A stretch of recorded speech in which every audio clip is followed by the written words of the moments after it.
شاید خیلی ها بگید کلیشه‌ایه، چقدر سگ سوبره شما، ولی در عین حال مهم. داخل سوپرمارکت نوار بهداشتی اخله، داخل پلاستیک سیاه‌انسه زینیا که هیچی، مردیان وقتی که راجبش صحبت کنه به قول نسل زدیا خورده کرینج و یعنی اگه مرد پریود بود داستانمونه. خشونده و قسمت نهم برنامه گلماچ.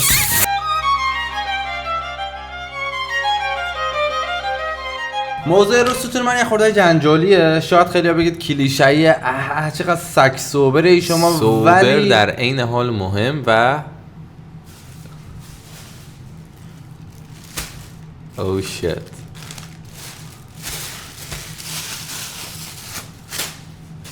کسای سیاه خیلی مهمه. در حال صحبت بکنه تو راجع صحبت بکنه برنامه خودم پشمیام برای یک حرکت دیگه زد. دوستان گل اروز برنامه در رابطه با پریودی خانم ها و کلن توبو بودن پریودی توبو حالا تا همش در نیاره دیگه ما قشنگ تصویر قشنگ بیه خواه اوکی بازشا کنه محتویات پریودیش مشکلش نیایه، چیز طبیعیت بدن خیلی طبیعیه. اوکی موضوع رو ستون من همینو که از محتویات داخل کسای منومد مشخصه پریودی زینیاه. چقدر باعث تأسفه که همچنان ما دوتا پست اووایم راجع به یک موضوع به مهمیه که مربوط به زینیات جامعه خودمونی هم خیلی زیاده صحبت بکنیم. یک چه بگم قبل از صحبتات که هم الان بهش هم اشارت که تا قسمت قبلی هم کامنت مهود که اولا که ما مثلا یک خانمی کامنتش نرسید که ما یک جوریم که دو تا پست اوات راجع به موضوع مربوط به دوتیا. نکته‌ای که هست همه خب اگر دوتیا بره داخل صحنه و صحبت بکنن راجع به موضوعات چه بهتر، ولی وقتی نی به هر حال باید یه حرکتی زودتر ببه، باید یک گفتگوی شکل بگیری که یه سری موضوع کلیشه‌ای و پیش پا افتاده اینقدر موضوع نبه، اینقدر معضل نبه. خب ما داریم خیلی موضوع سگ سوبری خیلی زایه که حالا چی هولندسی نوار بهداشتیتون لمیز نده. ببین آخه موضوع ما وقتی برم هنوز زینیا اچه داخل سوپرمارکت نوار بهداشتی اخلت از پریودیشو داخل پلاستیک سیاه‌انسه و یه جوری خجالت اکچه از قضیه خیلی مسئله عجیبه که تا قرن 21 تا دنیای امروزی ما همه اینترنت ما آزادی عمل ما اگر کنیم راجع به تمام موضوعات صحبت بکنیم، ولی یه چیزی که عادیه، یعنی تو سرما آخر مریضه به تو حالت خش شاده یه چیزی بخشی از وجودت دیگه درسته و حالا مثال درستی نیست، ولی من بگم که یک چیز روند عادی بدن پریود بودن دوت یا زن یه چیز خیلی عادیه. چرا اینقدر تابوه که هنوز زینیا که هیچی، مردیان وقتی که راجبش صحبت کنه به قول نسل زدیا خورده کرینج و یا خورده یک جوری یعنی اونگاه اینه تا راجبش صحبت بکنه. پریود یه چیز عادی نیست. در کل همین که تا الان خیلی ها هنوز ندونند که یک چیز طبیعی نیه، یعنی یک اتفاقیه یعنی که نادونت خیلی چیز طبیعیه، یعنی فکر کنید حالت مریضیه، فکر کنید اصلا همه اتفاق الان دوتیا زینا فکر نکنید منظور ما هی شد، منظورمو بیشتر پوسیا، یعنی تو جامعه مردم نه بیشتر پوسیا، چون مردیا که بالاخره متأهل که بودید بیشتر راجع به قضیه درگیرید. منظورم تا سن که به ازدواج رسید پوسیا بیشتر ناآگاهی وجودش راجع دقیق وجودش نیست دیگه، یعنی خیلی همه که داخل جامعه بابا خب اگه اینت بهت بگه خب همه چی الان داخل اینترنت هسته، ولی همه این نیستید که مثلا چون اصلا مهم به که بدونید راجع به این موضوع. من مطمئنم الان یه سری اوقات که مثلا بعد از پادکست بگید چه حرکت استشعار و فولیات که شماش هسته، نه بحث مهم نیست، بحثه که هنوزم تو جامعه دیدگاه وجودش هست، چرا اصلا باید راجبش صحبت ببه، بحثه که چرا راجبش صحبت نبه، چرا وقتی که از ذهن چیزای اصلا یه چیز طبیعی بدن و چه خریدی بکو باید قد شرمسار به باید قد معزز اصلا شرمسار رو مگم نگم تو ماچ شرمسار چقدر معذب به چقدر خجالت بکشی. ببین الان تو کلا راجع به بخش خرید نوار بهداشتنه صحبت کرده، خیلی وقتی‌ها حتی که ابراز بکنه هم باعث خجالتی، یعنی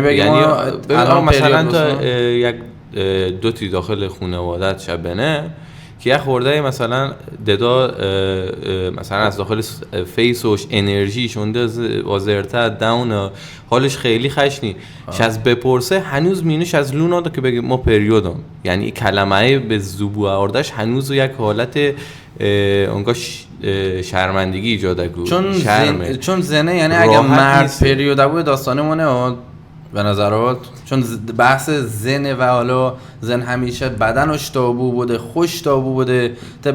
جالبیش حالا سرچ که منکش نوشت شد از زمان قدیم تا الان زن یک تایمیه خیلی مقدس بوده، یک تایمیه تابو بوده و همیشه الان وجودش هست. زن بیشتر الان تابوه. حالا ما بحث مقدس بودنش یعنی اینه که آدم زن بپرستی، یعنی که بالاخره باعث بارور شدن باعث بوده که یه نسلی پرورش شده، بعد سبا مادر به باعث به که آقا همه دیگه بالاخره از یک زنی به وجود اندسه دیگه. حالا درسته مرد نقششه، ولی خب بحثه که چجوری شرمسارانه به وجود داره. چرا اینقدر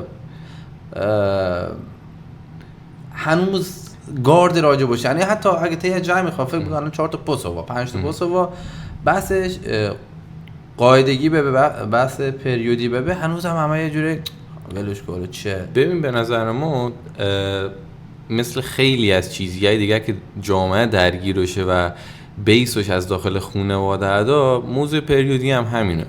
یعنی پوسی که الان مثلا 14 15 سالشه و اطلاعات درست حسابی راجع بهش نی، خب احتمالاً مقصر خانواده‌شت که زیاد چون یاد نداده یا خانواده‌اش خجالتشون نکشه درس پوس توضیحاته. وقتی مثلا پوست نیازه الان ما به چه فکر کردم الان مثلا یکی پادکستی گوش در کو اگه اصلا شما نیاز راجع به موضوع صحبت بکنه، اصلا چه نیازی هست یا بایی یا ننه یک حالا یکی تو خانواده بیا بگه که روز ما نه راجع به پریودی صحبت بکنیم و خیلی امر عادیه. ما نگفتم که مثلا به حساب که بچه که بده مثلا پوسی که بده یا دوتی که بده از سنین کم در قالب یک داستان یادونه دقیقاً مثل چه اقدر تابوه که ناوی راجع بهش صحبت بکنه، چون آزار جنسی، چون هیچ وقت داخل خانواده یا توضیح دادن نت مدرسه نت خانواده یا که آزار جنسی چه آقا، شاید همه چی تجاوز نبه، تعرض کلامی ها، لمس کردن بدنات ها، یکی نبینن تی موقعیت قرار داد که از نظر روانی تو همیشه این موقعیت تیاد به ها و دو تا موضوع همزمان با هم یک موضوع توبه. چرا اینقدر با موضوعی که تأثیر گذاره ولی آینده علی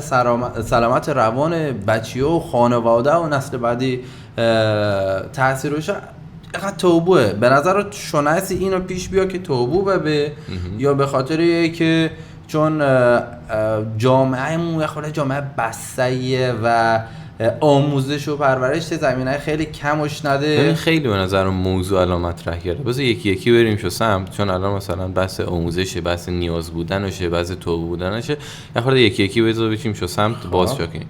یک موضوعی که مطرح هست که بحثی که آیا واقعا الان نیازه که ما ببینیم راجع بهش صحبت بکنیم، اصلا ضرورت و اشتکی چه؟ ببین به هر حال پریودی به دلیلی که باعث یه خورده اختلال داخل هورمونیا ایجاد بشه. دکتر طاها کمالی زرو برای هورمونیا خب خلق و خوی آدم بالاخره عوض بشه.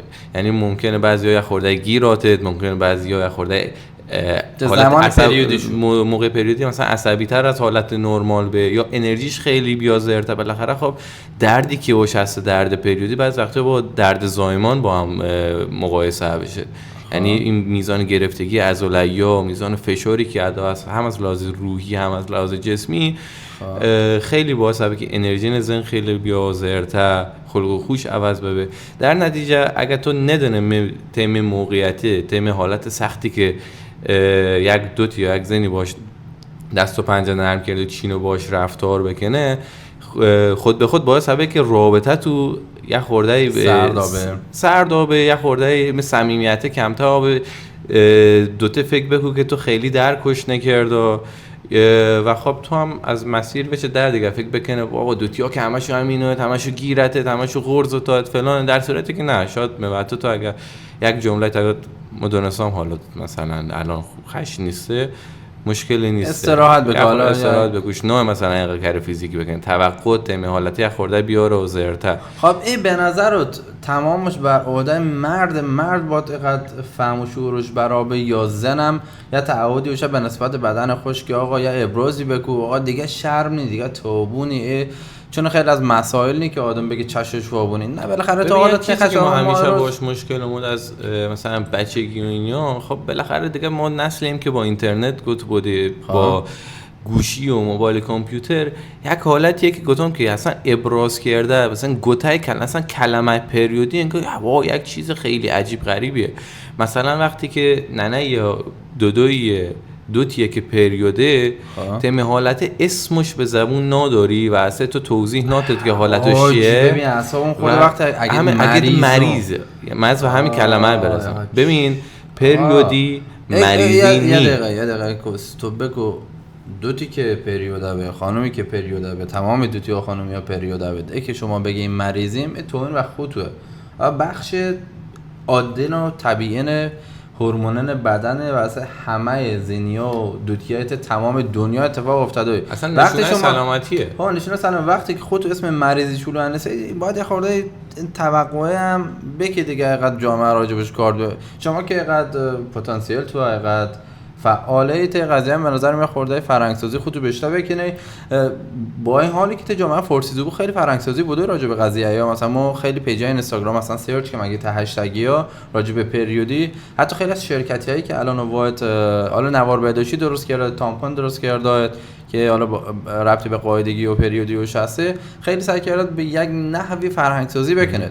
ولی تو جامعه خودمون هنوز باید بسته بشیم، آقا کش گوده خودمون باید اینقدر عقب بشیم. ما نیستیم که دیگه خودمون عقب نمیشیم. نه الان بحث همینه که بگیم ما مثلا حالا اگه ما راجع به صحبت بکنیم عقب افتادن نیستیم، نه، حتی جامعه خیلی موضوعات وجود داشته که یکی اگه بهش پرداخته به جامعه بهتری ما دیگه راحت‌تر، سلامتانه روان بهتری وجود داشته، درک متقابل بهتری وجود داشته. و حالا چیزی که جالب بود ما سرچ که مکه مثلا آقا همیشه داستان پریودی توبو بوده یا الان این مثلا نسل خون باش کرده، یا مثلا نسل ننه خاله و ننه باینیا مثلا بیشتر باش درگیر بوده و اروکش شده بوده. جالبیه که نوشت زمان مثلا برمیگردن ایران باستان، زمان زرتشتیان این قضیه وجودش بوده و زمانی که زن یعنی از پریودی زهره‌شون نشده. نه یا زهره‌شون نشده، زمانی که دوت فلانه بساره وقتی میره. زمانی که زن پریوده بوده شناگاتی که بازه زمان پریودیت از عناصر مقدس مثل آب و آتش باید فاصله بگیره، چون فکر نکرده حالا یه حالت ناپاکن بدنه دیگه، مثلا چون شاید زمانه چون الان همون کرده اینا خیلی راحت نبوده که خوشو حالا پاکیزگی زینه مثلا بکردن و خوشو بهتر برسه. سعادتش کنید فکر که خون پریودی کثیفه. نه شناگاتی که آقا شاید مثلا نه به پاک کنه بدنت وامونی و مثلا آقا تو تعویض عبادتی بکنه همراه با قسمت خونه نبی. طارق کمالی باستان شناس. نه خیلی جالب بود اونگاه که بگم یعنی چه هم سرچون که خیلی نهاد ولی باشه خیلی پر رو مسئله. خب ای بحث ما اونگاه حتما راجبش صحبت بکنیم. یکی ته پلاستیک سیانسه آقا خورده خودتو فرهنگسازی بکنه، یکی مریضینی خودتو فرهنگسازی بکنه و پریود بودن یا بخش عادی از زندگی. حالا زیادم بهش نپردازیم. ببین در کل به نظرم نقش ننه خیلی تاثیرگذاره داخل بچه‌ای که تحویل جامعه آدم مسلماً.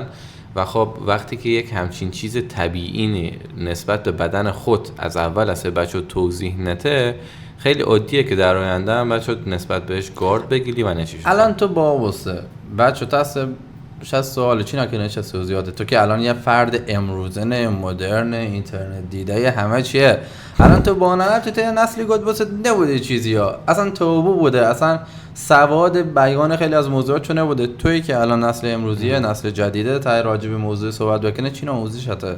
حالا درسته تو زنی نیسته که تو بگی چون تو دردت نکشیده بگی اصلا بحثی که پسودوتش مطرح نی، جفت توش باید اطلاعات بده. آموزش دادش با چی نو از تو ببین به نظرم اولی که تو باید نسبت به بدن خود به عنوان یک دود یا حتی به عنوان پست نسبت به بدن پارتنرت آگاهیت به که می آگاهنم هی به مرور با حالا آموزش های مختلف، حالا هنوز اصلا خیلی زوده که به بچ فکر بکنم، ولی خب مثلا کلاسی های مختلف هسته که مثلا صرفاً به مدرسه اتکانه که نه یادگیری بچه‌ها واقعی به منطقه خون کجا ما الان راجع به الان پادکست خودمونه، یارو داخل اینترنت دهمیان و وای داخل پارو و وای داخل مدو و وای داخل چقو خون دلار گرفت و تو چوا کنه ما خب ناقصه هیچ ما گفتم ایده راهکار رو چی نبه آموزشی درست شو کنیم، چی نکر کنیم کاری بکنیم که آموزش داده ببه تا اول با داخل جامعه داخل خود خانواده خود راحت بشه راجبش صحبت بکنه. مثلا اگری که تو راحت نبشه ناکر که به نسلی بعدی هم منتقل بکنه. اول میای که خوشحست باید گرد چولرد نسید. جوابت خیلی راحت تبواته. ما یه پادکستی درست کردم سعی می‌کردم سر قضیه باش صحبت بکنم دیگه. تبلیغ خوب پیچیده و کرد از تو تنو من بابا تو خواب گوتا از هیشو راهکار بیا. چرا راهکار دیگه؟ جکفاتون که بچه‌های حرکت. ستون من یه موضوع دیگه هم هست. از دید ما پریود مخصوص خانومیان نی درست خانومیان از دید تو ربطیش نی یعنی یه چیز علمی ثابت بوده. حالا وارد مقوله علمی چطور جدید ما ببینیم حالا یکی از کامنت انسی بذار حرفم بزنم. به نظر ما پریود بودن مخصوص خانومیان، حالا درست خانومیا فیزیکی پریود ابد، به نظر ما مردیام روحی پریود ابد، یعنی یه تایمیه وجود یه وقتیه وجودش هستی که آجی تو خیلی داونه، خیلی حالت نخچه، خیلی زره، خیلی اعصابت خورده و نیازت هست که پارتنر رو بگه یه خورده ریلکس بکن، نیاز داره مو خود نشه آقا وینی می تایمی دیگر ریلکس بکو. به نظر من وجودش هست. تو پریود ابه تو اصلا تو پریود بسه یعنی تجربه شده فکر نکنم 100% یادش هم الان که با هر موقع که با تو حرف زدم تقریبا بعدش پریود نه جدی تو پریود بس از نظر حالا چیزی که توضیح میدم خب تجربه کرده 100% مخصوصا وقتی که وارد بازار کره بشه یا حتی مثلا خیلی بازار کرکه نمیشه پریود مسلما کلت پریودی هست.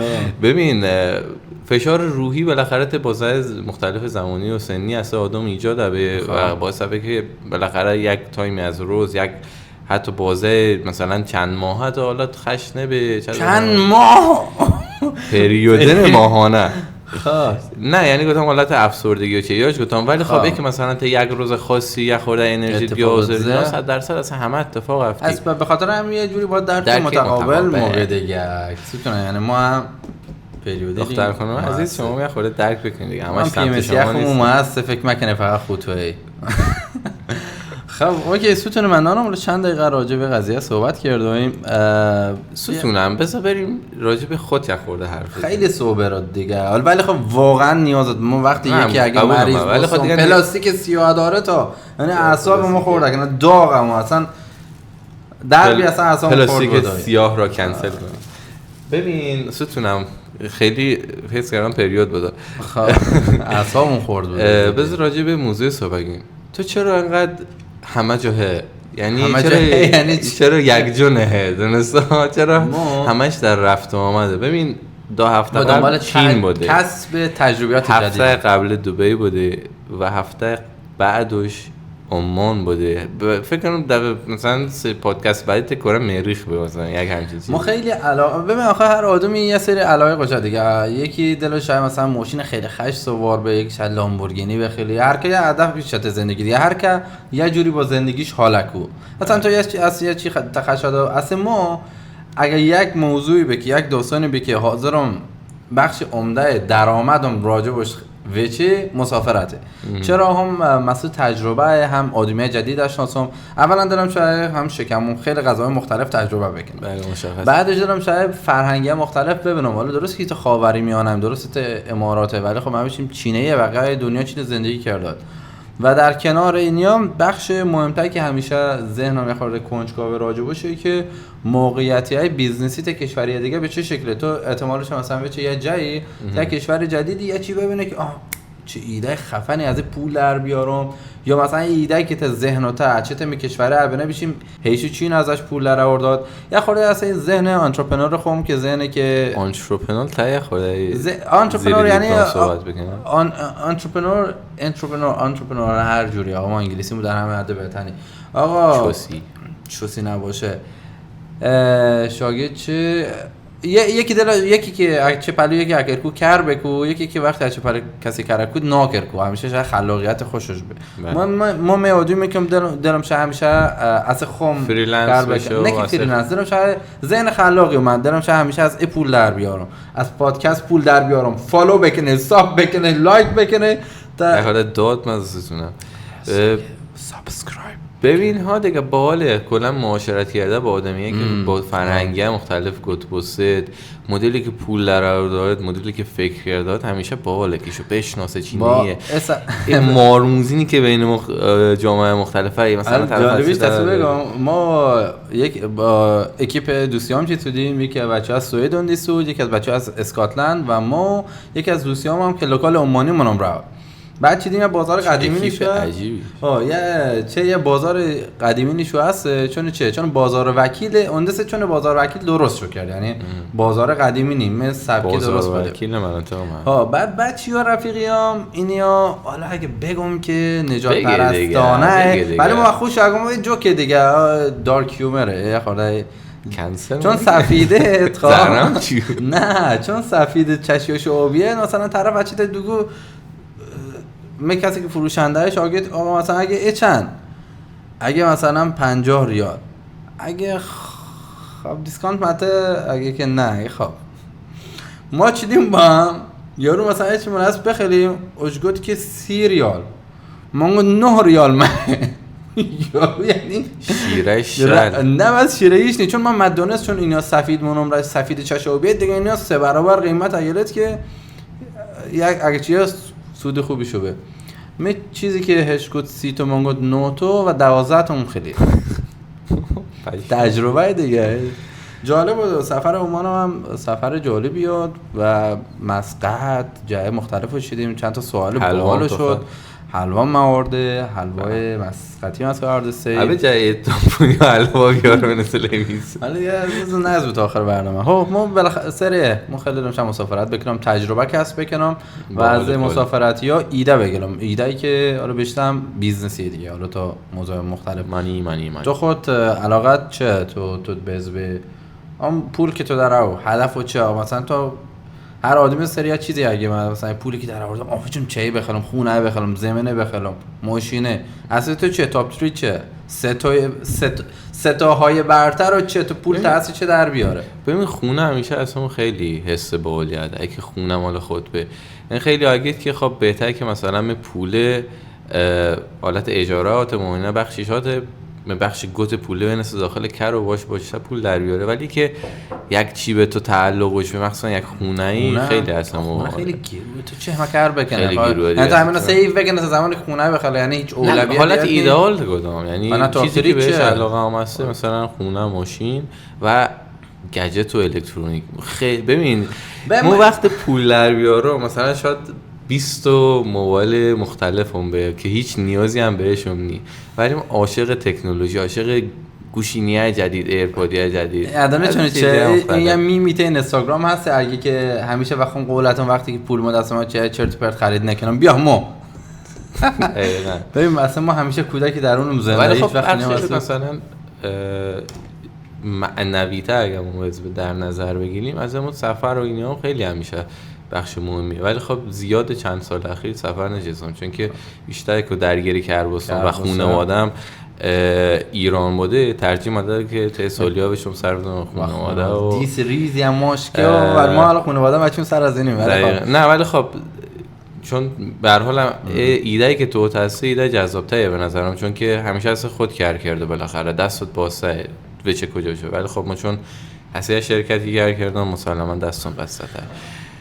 اما خب در کل که امیدوارم که ته پادکستی کوچولو فرهنگ سازی دیگه بگیم، هر چقدر چه سگ سوبر به هر چقدر چه بگید علاوه چو ولابه یه سری موضوعی هست خب ما دارم شاید بگم چی بگم یه سری موضوع هست که همه فکر کنید که حل بوده، یعنی نیازی نی که راجبش صحبت بده، ولی وقتی بچه داخل دل جامعه رفتاری که بدوی یا داخل خانواده خود نگاه بکنه اوله که هنوز مینو که باید حل نبوده، صرفا ایگنور بوده، شما لر نده چون دیگه احمد راجبش صحبت نبوده دیگه شگفت همینه که هست دیگه، ولی گل ماچ شای بازی عوض ماچ شای بازی عوض بکو. و در خلال صحبتی‌ها یک موضوع مطرح بود، تجاوز، تعرض، که حالا مدیران مختلف میشه. دارم شاید پادکست بعدی راجبش تا پادکست بعدی اصلا پادکست قسمت دهم بذار راجع به تعرض و حالا تجربه‌ای که اودیمیاشو هستی صحبت بکنیم. و لطفاً اگه شما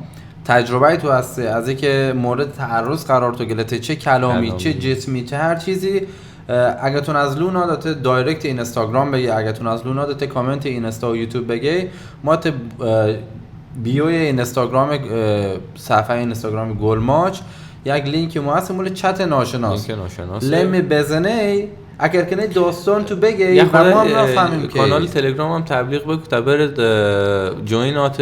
اگر خود ممبریاش براتر داخل کانال تلگرام با هم تعامل کنیم صحبت کنیم. ما داریم شاید بیشتر موضوعاتی به که شما دغدغه تو هست، حالا چون ما هم بخشی از جامعه هستیم ما، ولی بیشتر شما بشه بیشتر آپدیت ببیشیم.